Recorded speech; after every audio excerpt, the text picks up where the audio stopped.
Yeah, thanks, Joe. Look, basically, according to ICBF report, cow numbers have dropped over 56,000 over the last year in both beef and dairy. Like, if that number drops again next year, what impact is that going to have, both from an import and an export? Do you know, like, financially, can farmers keep going if the cow numbers keep dropping? And what are you going to do about it? Because next year, if we lose another 56,000 cows, that's nearly 120,000 cows in 2 years. Like, that just can't keep going, and family farms won't be able to keep going. Anybody else want to come in there? Okay, Joe. Yes, Martin. First and foremost, I want to thank you for holding this conference and thank the Minister for coming here to County Clare this week. I suppose going forward with, as Caroline has said, the number of cows dropping is going to be a serious issue going forward, especially for the amount of part-time and full-time sucklers, the farmers that are in County Clare. And I suppose to encourage people back into that is going to be a big problem, because this number of cows have gone down, the price of stock has gone up at the moment, and for those to get back in is a huge investment. So there's definitely going to be a problem to encourage people to go back into that industry. And I suppose on the suckler cow, it's so complicated the way it is done. The 225, as the numbers goes up, the price per cow comes down. So I think to simplify that, and Joe, you have said it yourself, you've said that simplification needs to be done on application forms. Before, at one time, you could put in your single farm payment and anybody could fill it out, tick a few boxes and do it. Now you have to pay a consultant with all that various different types of paperwork. So that needs to be simplified. I think the suckler cow payment needs to be brought up and simplified, brought up to 300 per cow, and also on the animal welfare, there's a cut-off at 45. I don't think it's necessary to cut off at 45. I think that should be increased as well, because this year you have a good price awareness. Nobody knows the future. Next year, if blue tongue, we're very lucky that blue tongue hasn't been here this year. If it was, the price of our awareness wouldn't be anything like what it is, and our live exports are crucial going forward. So in order to encourage young people to take back into the industry, whether it be part-time or full-time, we definitely need a bit of more money invested into it. Thank you, Joe, and thanks, Minister. Okay, thank you, Martin. We'll go to the panel. Who from the panel would like to come in and respond to what has been raised? Yes, John? Yeah, I suppose just on Katrina's point, I suppose in terms of livestock numbers, I suppose there's a couple of critical issues. I suppose the renewal of the nitrates derogation obviously is critical in terms of cow numbers going forward. I think that's an absolute essential going forward. I think the second point, the Minister said it himself, income is critical. Thankfully, beef prices have been good this year, very good. Thankfully, dairy prices have been good, and I think long term is keeping prices up at those levels is going to be absolutely essential if we're going to keep people in this industry. So I think in relation to that, we have new animal transport regulations proposals at European level. It's absolutely essential we keep our live export trade going, because that keeps a really strong base, particularly on wheeling prices, etc. So I think they're critical issues going forward. Joe, if you don't mind, I'll come yes, in there. Conor. And we refer back to what the Minister said about income, and it's terribly important. But what's as important is certainty. And certainty here has been, a large driver in the drop of numbers of what we're seeing here. And what I mean by that, we've looked all over Europe here, and there's a drop of 7 million cows across Europe in the past 10 years. So this is a factor all across Europe. And it's tying into regulation, and it's tying into lack of confidence in farmers, in how much they can keep invested in the business and how much income they need to bring in from outside their businesses. We need to bring in that certainty, and certainty has really hit the likes of Clare, the way the Burn Life project was pulled from under your feet. That's one example, but certainty on the derogation is one that's vital. But certainty even tie back to TB compensation.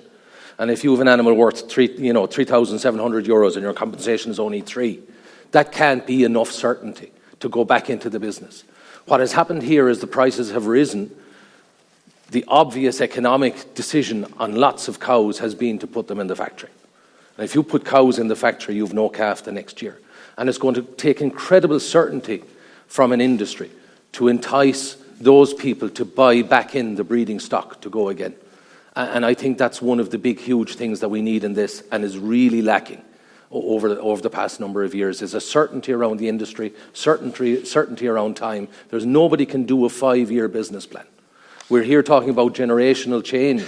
A generational farm needs 10-year certainty to be able to comply. So I would not only on the income side, and certainly the 225 needs to go to 300, but it needs to be certain and it needs to be a confidence that it's there for the long term. Yes, you want to come in, do you? Yeah, okay, you. Thanks, Chairman. No, mentioned there in Katrina, it is frightening there, the figures at the drop in calves there, and it's both in beef and suckler, so both are on the decline. And we have to look at that in different ways. We talked about nitrates there, derogation, but we're looking at labour, we're looking at age of farmers, we're looking at missed opportunities over the last 2 decades of having somebody given a package there to get people to retire early, that somebody can take over. Generation renewal can't do that unless it works at both ends. And we have to deliver on that. And I think that's opening a door that we have missed out on people to take over that's gone off and got educated and moved on. On the revenue that's been lost on that, it's going to, like, it's worth 18 billion a year there, easily, and more at times, on exports. Well, that there is a big asset on the exchequer, and that has to come back into our own funding. We are told that funding is short at times, and it has been touched on there on the TB and everything else. Confidence there has to be in having finances. And this year, I suppose, is one of the last 12 months, is looking where confidence is coming back into agriculture with prices and with different things, where people isn't going to the market number of times to pay a bill, one trip and a sale, and they can put funding together, pay a meal or whatever it is. This is what we have to look at, and keeping and sustaining that level of income. Thank you. Josephine, do you want to come in? Yeah, thanks, Joe. I suppose to touch on some of the points that have already been brought up, but from a young farmer's perspective, we need certainty, especially in terms of derogation going forward. Like, how is a young farmer expected to build their own herd if they do not know what the future will bring in terms of derogation? A big challenge, though, for our young farmers going forward is succession. And how are we expecting our young farmers to build a life, to build a future career in farming, if they don't know if they have a place around that table, around in that family farm? So we need to ensure that there is a conversation opened up at the kitchen table around succession around the family farm, and that will therefore have knock-on effects in terms of generational renewal. But we also need to look at the supports that are provided for our young farmers so that they can build their own careers, and they can look at increasing their stocking numbers if they have the financial ability to do that. And we need to ensure that there are supports there to do that. Like, CAP has been mentioned a few times here already this morning, and if we look at CAP, Ireland is the only country in the EU that does not provide installation aid, and that is a key support that is needed to help young farmers as they enter into farming. And we need to look at more supports to equip our young farmers with what they need to be able to enter into farming and then to build up their own herds in their own right going forward. Thank you, Josephine. Do you want to comment, Minister? I do indeed, Joe, and I won't repeat the points that we made, but thank Katrina for very articulately highlighting those points as you did at the meeting with Macra local members earlier on. A few key points. Certainty has been mentioned here by the panel a lot, and I want to see that more than anyone. And there is a frustration over where we are. Like, I'm dealing with a derogation that has huge uncertainty, and I'm doing everything in my power as a number one priority, working with colleagues in government like Joe and across my colleagues in Brussels, to do everything we can to retain the nitrates derogation. That derogation is for a maximum of 4 years, and it has been, but the last one had a mid-term review of 2 years. So farmers in derogation, or those close to it, have been on a never-ending cycle of that uncertainty. So while, the new additional asks around the Habitats Directive are increasingly challenging for us on top of our ongoing efforts on water quality, I'm going to take this opportunity to seek time and space for us to give that level of certainty that is required, that we continue to have a derogation beyond the end of this year. It's a very big ask. Other European countries don't have that and they want it. So that's a very big challenge for us to get that. But we are a very different farming system. We're our pasture-based system. That's the case I continue to make.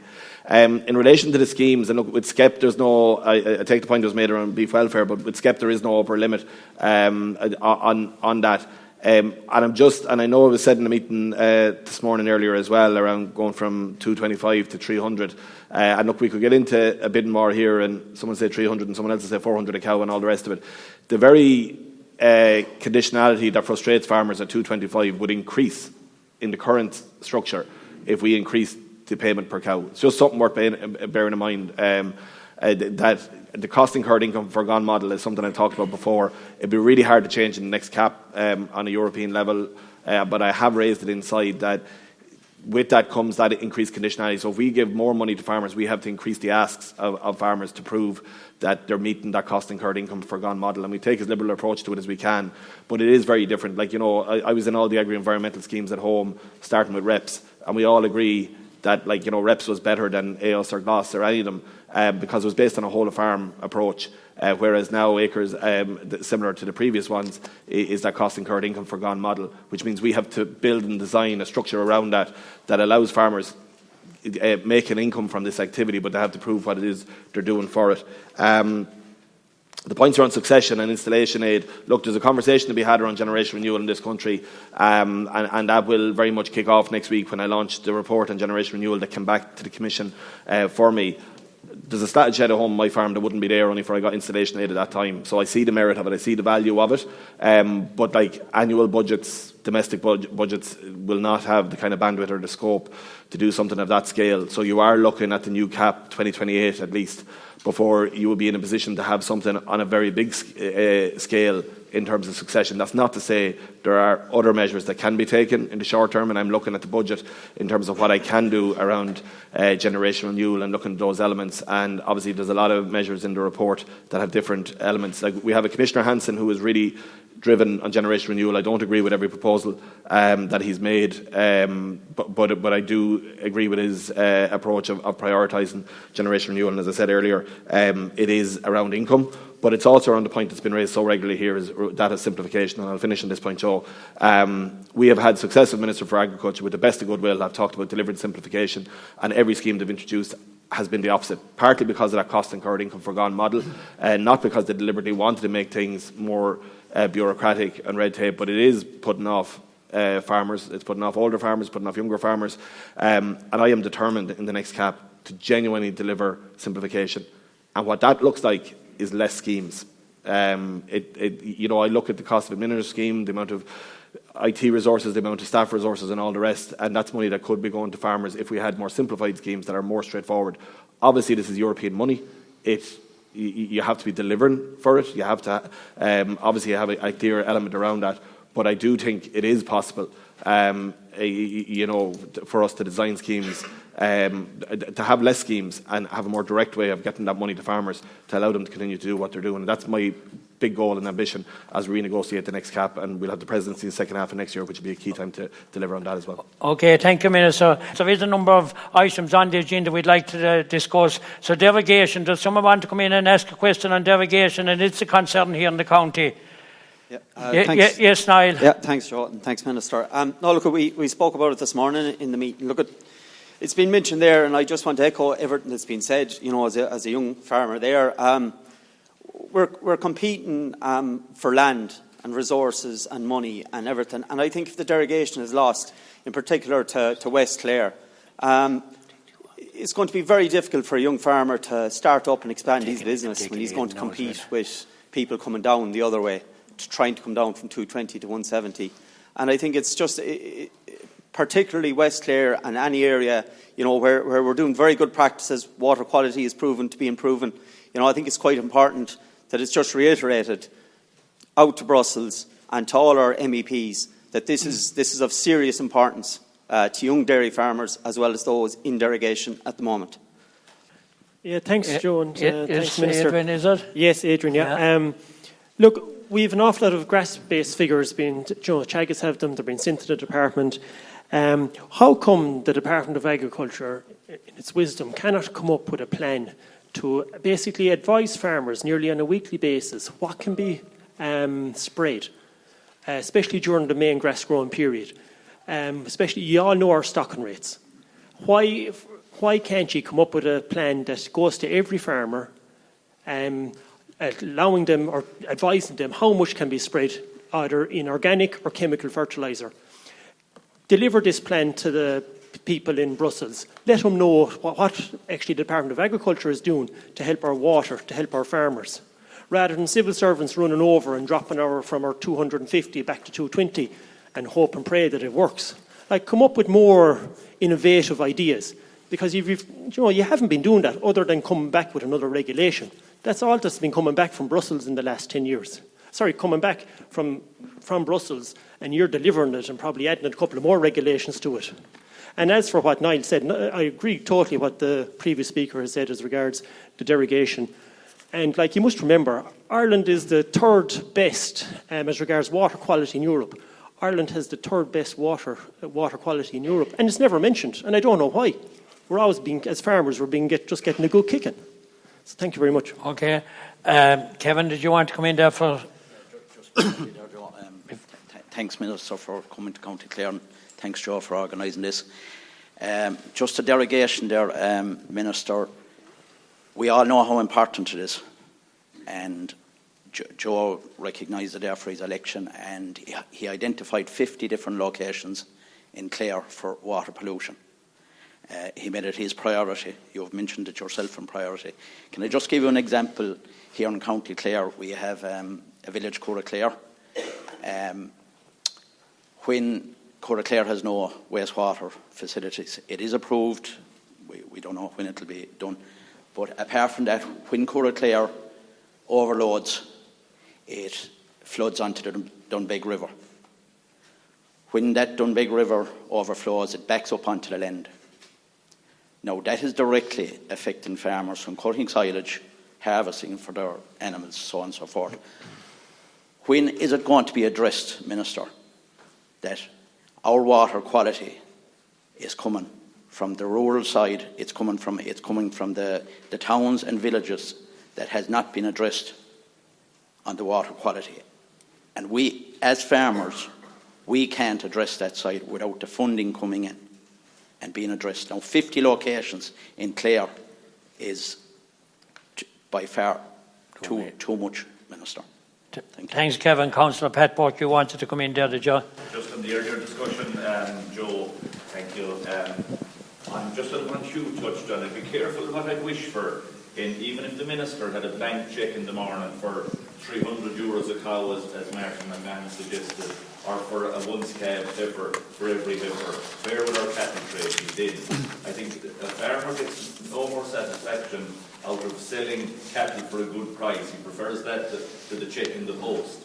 And we've seen plenty of examples, and we're all aware of the current the cattle trade at the moment. Imagine the man in Elphin or woman in Roscommon who drove home with 80,000 last week after selling 33 Wainlands. God knows they must have gone in over the ditch thinking about it. You know, they want producing good stock, and we have to be very careful here to get the balance right in a supply and demand industry like the beef industry. So all the subsidies in the world aren't the answer to this now, to be fair. Stick with the good stock like County Clare produces. We all know elderly farmers got out of Sucklers because there was nobody to take over. We're aware of that. That's a succession thing going forward. And I suppose to be viable as a young farmer, some would say dairy farming is the only show in town. But if a farmer can stick with the good stock and the Sucklers and get well paid for them and get €2,000 plus for their Wainlands, that's where we need to strike the balance in the cattle trade. Thank you. Thank you, Pat. Yes, Hugh. I just want to respond to that last thing. It's not about flooding the place with payments and schemes.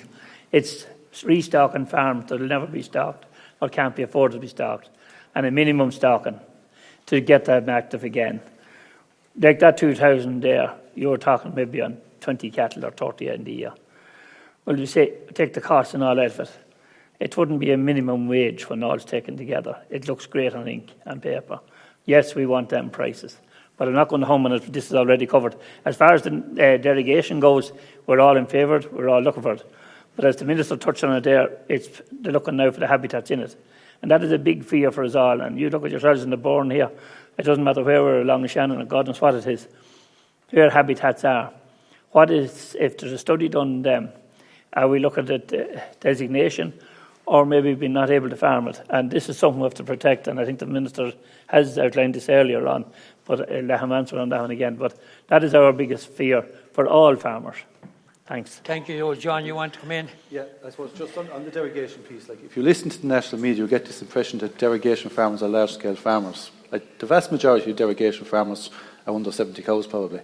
You know, there's family farm units out there, and I think that's to be borne in mind that these are family farm units that have been operating for generations, and the decision the European Commission take on this will determine their future. And I think a couple of frustrations, I suppose, the Minister, you mentioned yourself, Joe, like that the four-year review can't make a decision in 4 years. You know, it's something, there is a review of the Nitrates directive taking place at European level at present, and it's something that's going to have to be looked at. We're going to have to give people a lot more certainty. And to be fair to farmers out there, you know, over the last number of years, we've had the ASAP programme, we have the water EIP.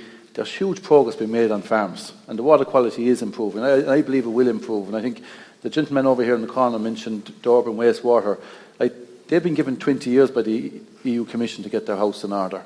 We're expected to have our house in order by January. Like, the contradictions here are ridiculous, and to be fair to farmers, they're doing the work, and we absolutely need that derogation. Not just for derogation farmers, but for all farmers. A grave issue of concern is what are the outs, and this appropriate assessment is certainly one. I'd look at it as being similar to an Apple tax scenario, where the government were able to put the hand around the shoulder and say, we'll fight this all the ways and we'll take this to the end of the road, knowing that if it goes wrong, they have an out. You know, it's great to have government behind you when they have no out. I'm concerned with the appropriate assessment, the way it is, that either the government or the department or the Commission have a way out through courts here on the derogation, and it's certainly a concern.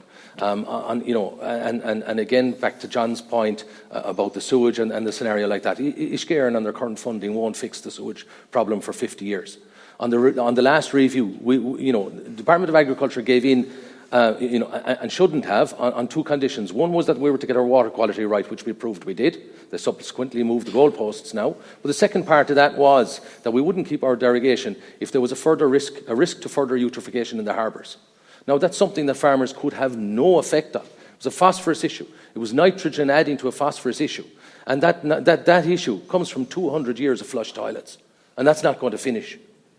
And we can't come down or be the fall guy for other industries or for other sectors. There's a couple of points I want to reference here, just in relation to what was settled for in previous negotiations. Conor makes the point about what was accepted or whatever, and the Speaker there highlighted that we'd over to Brussels and we came back with more regulations, added some in ourselves.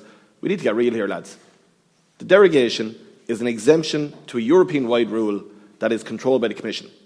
It is their game on their pitch, and we're looking for a special exemption for a very good reason, because our pasture-based system is different anywhere else in Europe. We're the last country raising. You mightn't hear others talking about water quality. You regularly will hear me saying it. We've a 10% improvement in nitrate levels in our rivers, largely contributed by our farmers. We absolutely have a very good story to tell. Yes, the decline in the pristine levels of water has been a challenge for us, but by and large, we have a good water quality by European standards. That's the only reason. The efforts farmers have made in water quality in recent years is the only reason we're still on the pitch talking about still having a derogation next year when no one else has. So, it's not that we just accept things, but, they have the ability to drop us to 170 on the 1st of January next year. So, it's not that you're in this hugely strong position with them. Yes, you tell the story about the absolute vital element of the economic element that it is for our economy. Yes, I'm bringing over Commissioner Roswell here in the near future. Yes, her officials are coming over meeting. Yes, I'm over in Brussels again in 2 weeks' time, like I was in Copenhagen last weekend. Yes, we are doing everything in our power to continue to have a derogation and to bring about that level of certainty that we need to do. But it's not just about more time, and it's not just about a nod and wink, because as was made as reference here from the panel, whatever we do on nitrates will be legally challenged. We know that. There's legal challenges already against our current nitrates action programme. So what we do has to be legally robust as well. And we'll do it. And we're looking at the most innovative ways of doing this with the least impact on our farmers that allows us to continue to improve water quality, continue to farm at that level. And I completely accept the point that John makes. Derogation, in most people's minds, is considered to be big farmers, and it's not. Here in Clare, the majority of derogation farmers are less than 100 cows, significantly less than 100 cows. And I think of Timoleague in West Cork, I think of the Drumlins in Monaghan and in Cavan, where there is, like Cavan, there is no alternative additional land available. In other parts of the country, there's tillage farmers. I'm going to a tillage meeting tonight where that sector is under huge pressure and is very concerned. Like, they're concerned that the derogation farmer will come looking for their land and will drive up the price of land that they're renting for tillage at the minute and the low income they're making. Most of the small derogation farmers in Clare don't even have the option, like in West Cork, of more land available. So that option is taken away from them. So I know how serious it is. On the point of view of what others are doing, and Mary and Paul and our local authority members will know this as well as Joe, that like there is increased investment gone to Uisce Éireann over the summer. A large, significant amount of the Apple money, that €12 billion, a significant proportion of that has gone to Uisce Éireann in terms of investing in our wastewater system. One of the most important things that me and Joe fought for before the election and afterwards, when the programme for government was being negotiated, and I was a member of that negotiating team, was to follow through on Simon Harris's commitment that we would establish a subcommittee of the Cabinet on water quality. And that just sounds like another committee, but I'm telling you, one of the most powerful tools in government is cabinet subcommittees, because we meet once a week. We agree stuff I bring memos forward on CAP or nitrates or whatever, it's agreed, and there'll be 60 or 70 things on the agenda. The cabinet subcommittee has the ministers, has the Taoiseach, the Taoiseach, and the senior officials from each of the departments. And for an issue like water quality that covers more than one department, it's a really powerful tool, a clearinghouse, if you like, so that we agree and get into the weeds of a detail and then bring it back to cabinet. That cabinet subcommittee on water quality is established and is being chaired by the Taoiseach and is operating on the basis of not just talking about water quality through the prism of what farmers are doing, but bringing in Uisce Éireann. What are they doing about those 26 pinch points around the country where we have raw sewage going into our rivers? Bringing in the EPA, bringing in the local authorities, as well as the agriculture sector, taking a whole of government approach, pulling on the green jersey to give ourselves every opportunity here. That's what we continue to do, because the nitrates derogation is so important. Thank you, Minister. We'll move on to the next question on the agenda, and it's regards paperwork. And we're all well aware of the amount of paperwork, criteria and red tape that's there at the moment. It's putting a lot of pressure on the farming community. Again, since I got elected, I'm asking the government, I'm working closely with the Minister as regards simplifying issues and simplifying things for the farmers. So we'll open it to the floor. Have we any questions on that? Sean, is it? Yeah. Yes, Sean. ICMSA. Farmers are getting increasingly frustrated about the growing amount of compliance paperwork and the complication of this, and we need this simplified. It's it's not helping with the regeneration side of things either. Councillor Tom O'Callaghan. Administration is a big factor for the agriculture sector as well, and it is a deterrent. Maybe an opportunity there within our network that we could work in some shape or format in any way possible to reduce that. But the biggest issue I see also is succession. Like, we have an average age of over 60 for farming at the moment. It's an urgency that needs to be addressed. So listen, it's a pleasure to be here, Joe, and thank you for the invite. Thank you. Minister, it's more around, I suppose, simplification for medium-sized agri-food businesses. We've a ridiculous situation that we're in a we're medium-sized, but small to medium-sized egg business, direct to consumer and direct to B2B. We had an inspection lately, sometimes all of us aware of, but there was 2 points, and they seem like maybe they're pedantic, but they are relevant, I think. The inspector said, "Where did the cracked eggs go to?" And I pointed to myself and I said, "I eat them all," which I don't. Some of them, they go in the waste or they go to calves or whatever.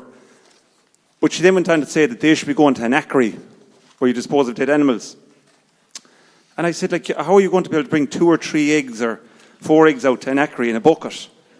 And I just thought it was a ridiculous situation, but it was illustrative of the issues that the smaller food producers face, where you don't have a back office to maybe oversee the nitty-gritty, or you don't have the volume. Maybe if you had a half truckload of cracked eggs, that could make sense and could be relevant. But the second one was then around the point of, it's not something that you can affect. I know some of this is EU policy. Manual handling of eggs onto shelves in shops.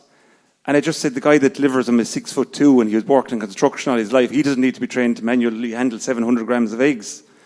But I just think the overall point is the small to medium, if we're looking at some diversification, and we're going to be talking about the future soon, the small to medium-sized businesses, they get stifled before they even get started.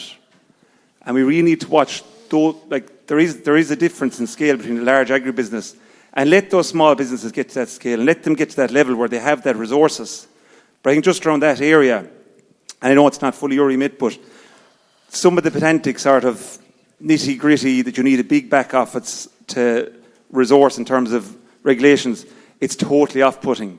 And if we're talking about derogation, we're talking about farms reducing in their stocking size, and there might be looks towards diversification in smaller, wetter farms. We need to be able to make it attractive. We often talk about getting women into enterprise.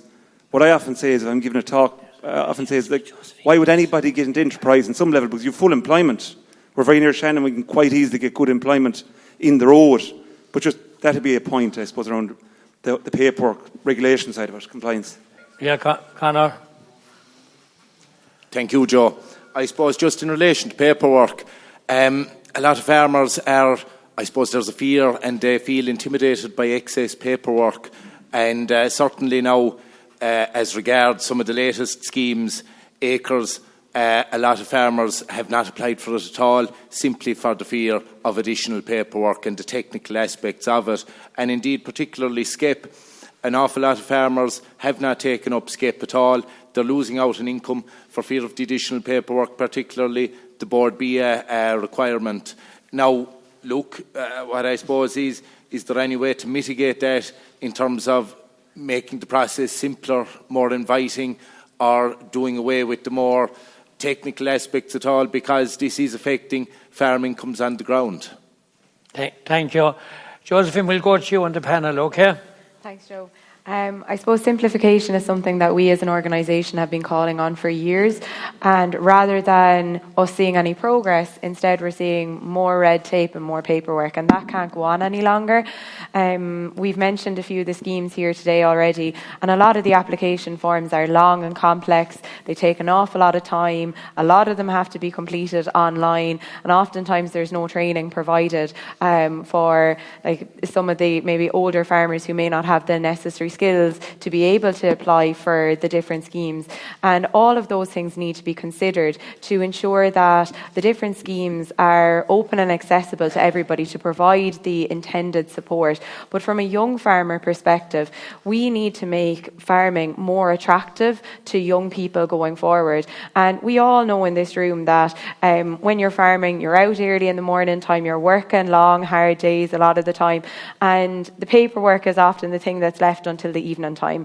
And for a young farmer, we don't want to be out all day and then be sitting in the office or sitting at the kitchen table filling in endless amounts of paperwork all evening.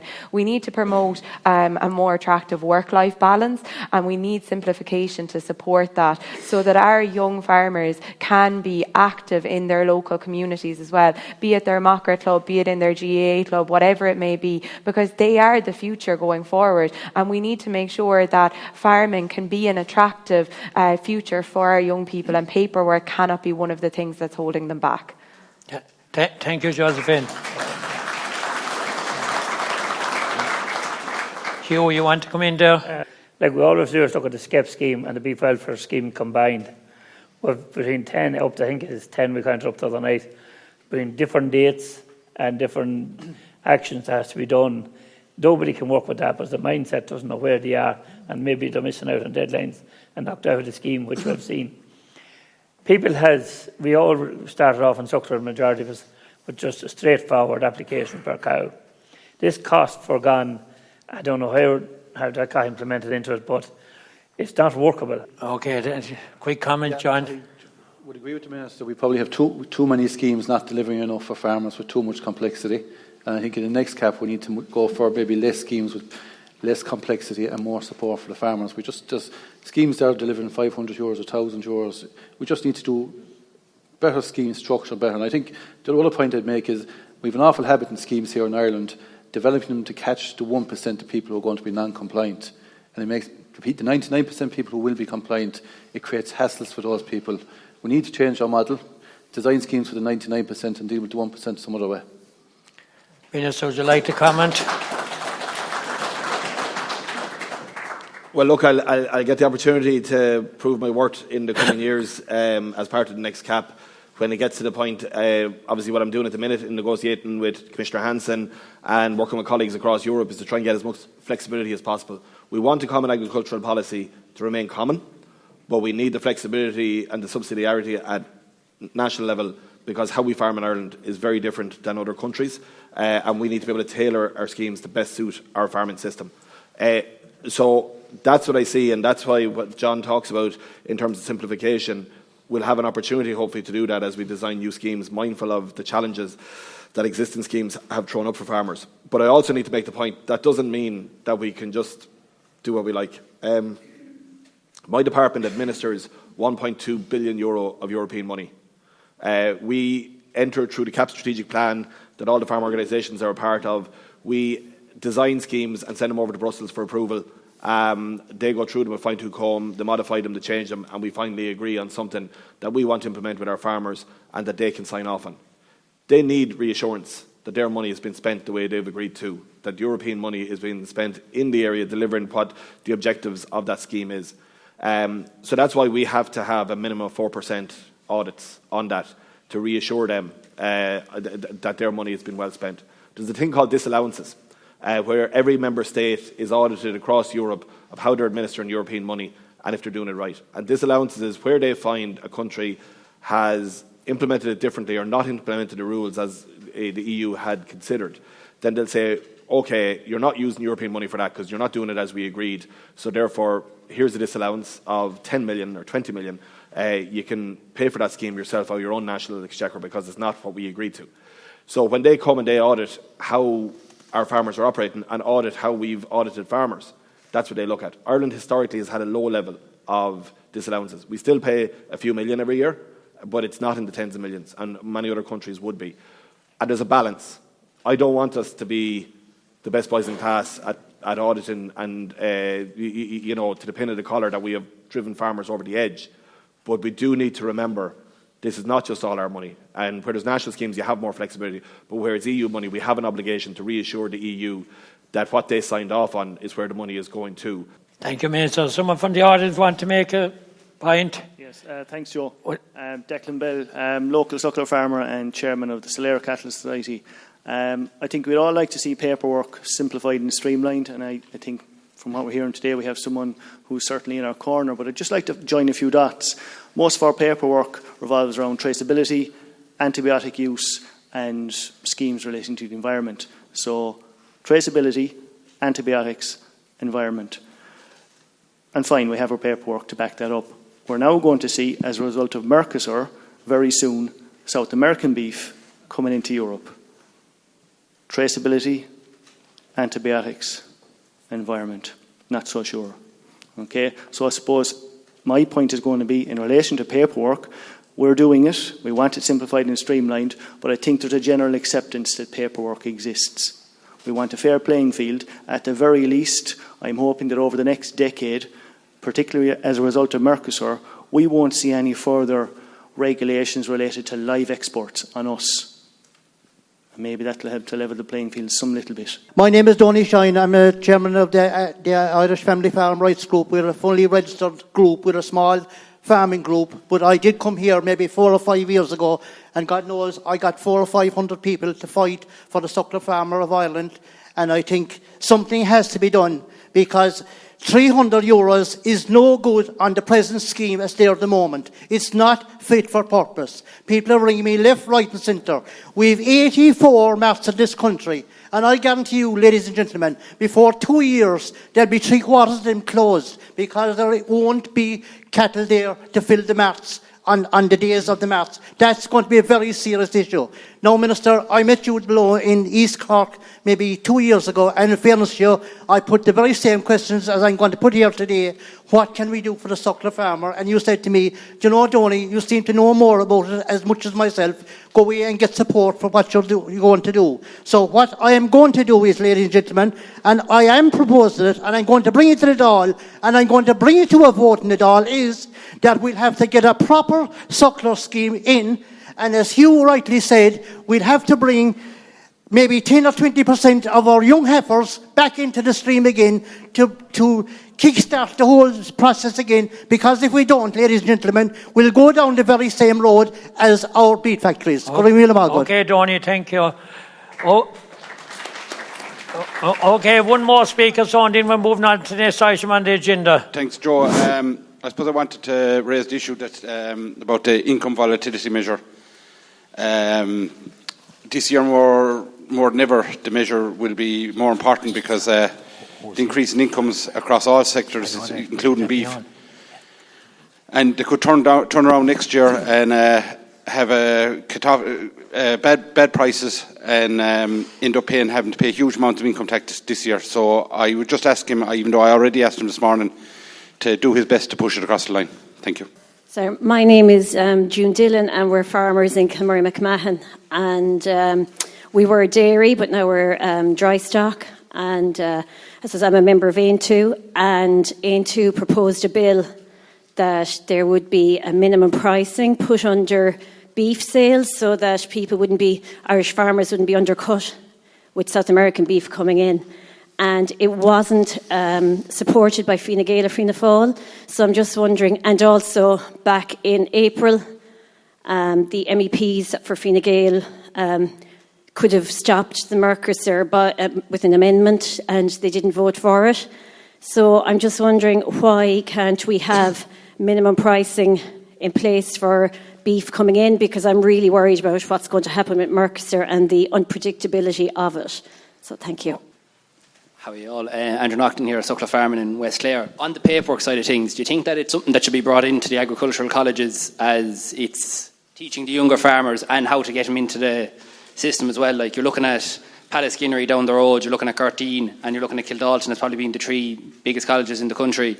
Should there be courses run, and should there be modules in the level 5 certificate in agriculture, the level 6 dairy herd management and beef herd management to deal with the paperwork? Thanks, Joe. I suppose thanks for this conference, and Minister, very welcome to the County Lounge fellow panel there. Fun facts, I suppose, for Clare. I suppose 1 in every 2 farmer in the county is in the acre scheme. We're in the top 3 in the country for sort of participation rates. So we heavily rely on Pillar 2 schemes. But it's simple. We're talking about paperwork here. I'll give one small example. NPIs are very popular in the county. A lot of farmers want to put them in the acre scheme. There are additional things like gates and hedges and stone walls and plant and things like that. However, the scheme, the way it's defined at the moment, if a farmer applies for 100 metres of a hedgerow, if they deliver 95 or 98 or even 50 metres, they cannot claim one single bit of that, because the scheme claim, as the way it is defined today, is they have to deliver the full 100 or nothing. That's at your power today, Minister. The farmer has no problem in delivering what they can. A lot of financial pressure at the moment across the country. People going back to college students going back, price of housing, rent and everything like that.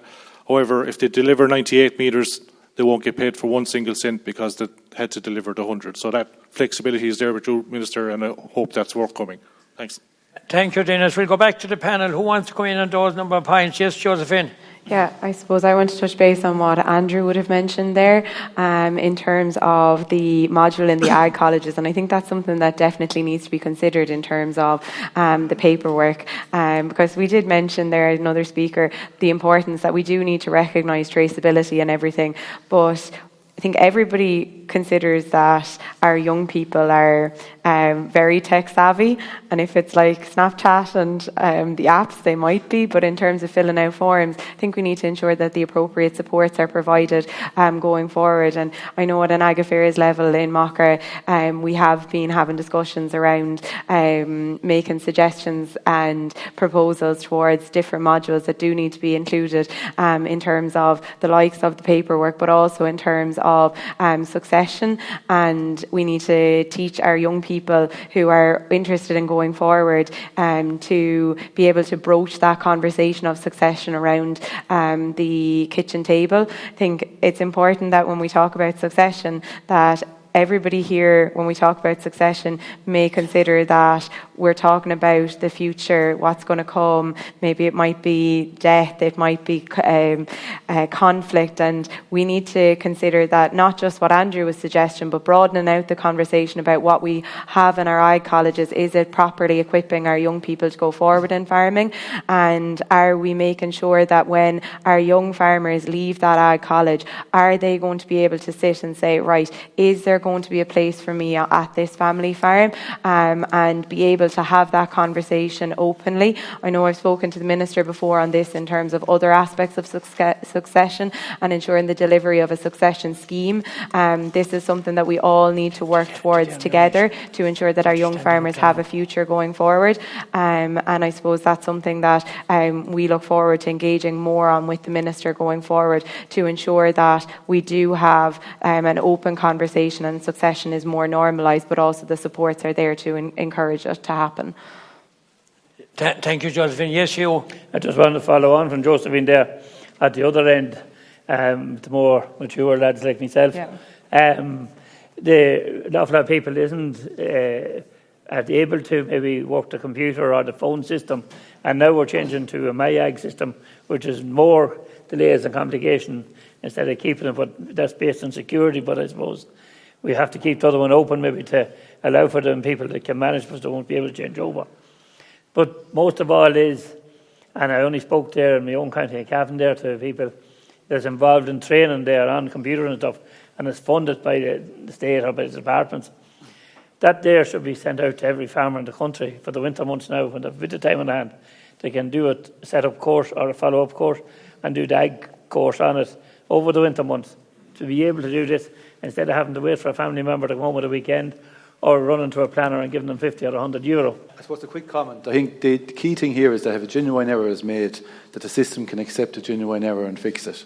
You know, and to be fair to some parts of the department, if a person makes a genuine error, it is fixed. But in other areas, it's not. And that's hugely frustrating. And we all make mistakes. And I think that's critical. If there's a genuine error made, fix it for the farmer. Okay, we have one more item on the agenda and designations. So, Michael, do you want to talk on that, Michael? Thank you, Joe, and thank you, Minister, for putting this meeting together, and it's much appreciated. Now, acres. It's been a shambles, and everyone knows that. But thanks be to God, it has turned around, and now money is flowing into farmers' accounts, as it should. Might I ask you, Minister, what happened to the bonus we were promised? 2,000 of the top up 3 years ago. When is it going to be paid? It needs to be paid ASAP. Acres works well for many farmers, and there's many advantages to the scheme. But for the 35,000 farmers farming in special areas of conservation, it doesn't work. Projects like the Burn Life, which is award-winning throughout Europe, were shut down. The Hen Harrier, the Pearl Mussel, they must be put back with the next cap. They sat on top of reps, which you spoke about yourself earlier. They sat on top of acres. They sat on top of DOS. They could equally sit on top of acres, but they can't. In the Burn, we have a new project, which is a pilot project in association with Trinity College. It's called Refarm. We have 20 farmers in it, and we have a pot of money which we can allocate from private sources to farmers in special areas of conservation. But the conditions of acres are so intransigent. The whole farm is in the scheme, even though it has a ceiling of 20 hectares to be paid on. What we need you to do is to get the department down to the Burn where this pilot project is on and work out the detail of how the two schemes can run in tandem in a farm, because I believe in the future we will be depending on funding from private sources. That's our ask, Minister. And I think it isn't much, but now is the time to start, because we cannot have these shambles on the next environmental rollover in the cap. So now is the time to start ironing out the problems so that we'll have a seamless changeover next time round. Michael would have taken us around the Burn one day, and I think not only could you say that acres was a shambles, it caused just destruction to the Burn, right, in terms of the way that the Burn Life project was pulled. And that lies into the decisions making, decisions without looking back on what damage a new decision can take. And I think it's very, very important that there's a complete understanding of what these environmental schemes deliver before they move on to another one and before they're removed. So I would like to come back on Marcus or Joe, if you wouldn't mind after, and we'll just continue with the Burn one. Do you want to comment on it now? On the Mercosur, yeah. It was back to June's comment on the bottom, and sorry about that, but the programme for government said that the government would work with like-minded EU countries to stand up for Irish farmers and defend our interests in opposing the current Mercosur trade deal. So it should be something maybe the Minister would comment on where we go on that. But I don't want to distract anything from the acres.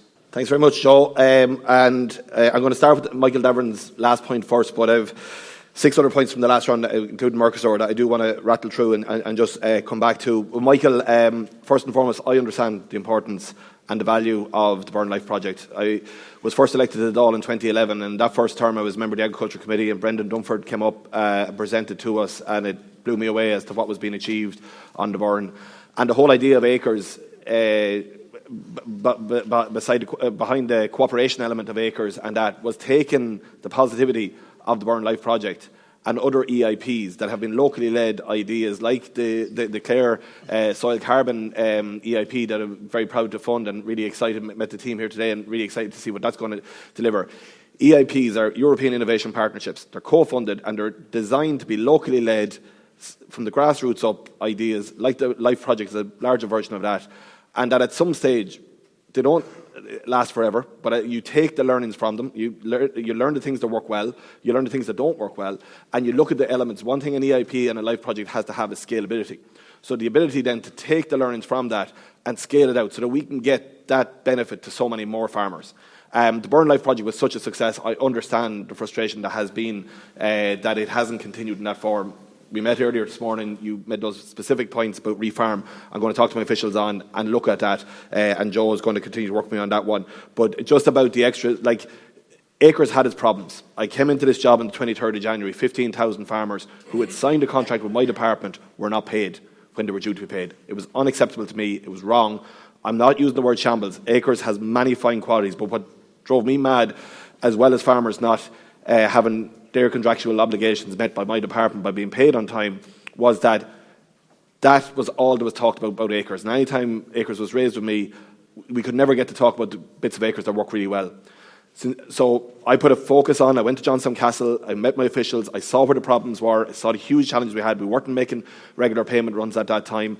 I was very conscious every Wednesday evening I was going into the Fine Gael Parliamentary Party, and between Joe Cooney and Willie Aird in Laois, they had me hammered on acres, and I realised very quickly there was more acres farmers in Clare than anywhere else, because it was Joe Cooney's number one issue with me. But what I promised Joe and everyone at the time was we'd make a change in how we approach it. We'd divide up the people and the issues into cohorts and fix them one at a time. And the commitment I gave was that fix would not be a temporary, like the officials told me, we can take these out. If you force us, we'll take them out and fix them with a pen and paper for this year. But the problem is next year we have to do that as well. With 15,000 cases in that space, if we did that, we'd manually have to fix them every year, and I couldn't give a commitment to the farmers that we were fixing the problem permanently. It would recur. So instead what we did was we fixed them in cohorts, in blocks, according to their issue, whether it was a land issue, whether it was a rare breed issue, whatever, fixed them in cohorts, in blocks, designed the IT functionality to fix that so that it wouldn't come back again. And yes, there was an impact. I make no apology for focusing on that instead of the landscape actions and the NPIs and that. I wanted to get that fixed first. I wanted to be able to tell farmers when it was resolved it wouldn't recur, and give an absolute commitment that we'd be able to issue the advance payments in November of this year for next year, so that we can restore confidence in acres. Because since 2023, acres has delivered over €500 million into farmers' pockets. On income volatility, Micheál raised that. Look, it's ICMSA's number one ask in terms of their budget ask. Just acknowledge that from John and Dennis, and I know all the farm organisations have been very keen on this. There was a commitment given in last year's budget that it would be reviewed. But this has been knocking around a long time. The Department of Finance, haven't approved it before now. But we established an interdepartmental group where officials from my department have been engaging with finance on this. They have very specific concerns around how an income volatility measure would play out. I know how important it would be for this year, and we're trying to tease out with them every possible opportunity of what that could look like to try and address their concerns, but to get a measure in place. It's all about October 7th. I can't give any commitment, but I continue to have detailed negotiations on this to try and get a measure in place on that, because this is a critical year, as you highlight, where it looks like we're going to have very significant positive income for farmers, and there'll be coming years where it won't be as good. So being able to have something there is something I'd like. It's not fully in my hands, but I continue to raise the point on that. In relation to the point around Mercosur, Conor's dead right. Conor read out the lines from the programme for government, and just to reassure June and everyone else, that is the government position. It continues to be. I have spent my time as Minister for Agriculture engaging with my colleagues on the Agri-Fish Council, working with my MEPs, working with all MEPs that want to work with us, but particularly my own colleagues as well over there. And we are continue to highlight our concerns around the impact of Mercosur. The original speaker talked about standards and food safety standards. So just to be clear, there's two different sets of standards. There's SBS standards, which is food safety, which is full traceability of what's coming in, and they audited that. That is non-negotiable from a European perspective. What comes in is hormone-free, has to be verified. Europe has committed to even putting more checks and balances in on that.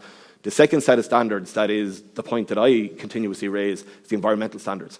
Standards around deforestation, the impact, the bar being set for Brazilian and Argentinian farmers is to be signed up to the Paris Accord, while our farmers are meeting a much higher standard. And it doesn't come easy to me as a Fine Gael TD of 14 years that myself and Joe would have a very positive attitude towards trade deals in general, because majority of farmers in Clare and around the country have benefited from international trade deals that the EU has done. I've been on trade missions all around the world. We export food, the 90% of the food we produce, to 180 countries around the world. Trade deals, by and large, are very good for us and very good for our small open economy. But I've continuously highlighted not just the sensitivity of the Mercosur deal in relation to our beef sector, but asking our farmers to continue to meet the very high environmental standards they are, and then having a trade deal gives preferential access to beef coming in that doesn't meet those same standards. And that's really challenging for us. And that's why I continue to work with like-minded countries to share those concerns. We are analysing the latest proposal from the EU last week. It's very detailed. There's talk of a legal instrument. We have questions around how that would interact with the current deal, but I continue to engage with the countries that share the concerns. So last Sunday I travelled to Copenhagen, met with my Polish counterpart to be reassured of their continuing position on Mercosur that's the same as ours. Unfortunately, due to the upheaval in France, the French minister wasn't there, and I might be dealing with a new French minister when I'm in Brussels in 10 days' time, or maybe it'll be the same one again, but I want clarification from them and the Italians, because there is suggestions that some of that opposition from some of the larger companies, some of the larger countries, is waning. And we need to know that, because to oppose the Mercosur trade deal and to successfully block it, there's two things that are needed. You need a minimum of 4 member states, and you need a minimum of 35% of the entire population of the EU. So Ireland's role, if we were opposing at the time of a vote, would be important in terms of making up the numbers of member states. We wouldn't contribute a whole lot from the perspective of population. So being honest, if France or Italy step off the pitch here, then those like-minded countries would be well short of the 35%. Your point around MEP's vote, look, don't play politics here. That was an amendment to a piece of legislation that had nothing to do with trade and nothing to do with Mercosur. Opposition MEPs play games and try and tell people that vote and MEPs didn't vote against it. I can assure you the Fine Gael MEPs and Fianna Fáil ones can speak for themselves, but I can assure you we're in lockstep in terms of the challenges around Mercosur and its impact on the country. And then your final point around minimum pricing, I just disagree with it. Minimum pricing would only guarantee probably even higher prices for consumers, but would only guarantee that money will go to the supermarket. There's no way you can prove to me that if you put a minimum price on a product in a shop, that increased price will go back to the farmer, or that you could link that. The supermarket, you'd increase their bottom line. So there are ways around, and I'm currently in the position of granting extra powers to the Agri-Food Regulator. We established the Agri-Food Regulator, very proud of it, working closely with Joe Healy and Niamh Redmond and that group in terms of their work in bringing transparency and accountability to our supply chain and making sure there's a fair balance between the primary producer, the processor and the retailer. That's how best you support farmers and make sure they're getting a fair price for their produce. Thank you very much, Minister.